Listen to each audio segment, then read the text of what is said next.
সম্মানিত অডিয়েন্স, আমি আপনাদেরকে যা দেখানোর জন্য এখানে উপস্থিত হয়েছি আর তা হলো, এটা হলো 102, এটা হলো 102, এটা SM8H, এটা SM8H, আর এটা হলো 108। বাংলাদেশ কৃষি বিজ্ঞানীরা উদ্ভাবন করেছে এই ধানগুলো। এগুলো যে শোধন করতে হবে, সে শোধন করার জন্য আমি একটা মেডিসিন দেব। এই মেডিসিন মিশাবো এই পানিতে। এখানে 50 গ্রাম আছে, এই 50 গ্রাম সম্পূর্ণ এই পানিতে দেবো। দিয়া এরকম একটা জগ দিয়ে পানিটা মিক্স করবো। মিক্স এরকম মিক্স করলে পানি ফেনা হবে এবং পানি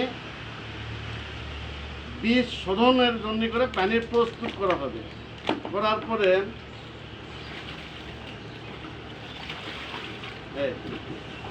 এই পানিটা শোধন হলো।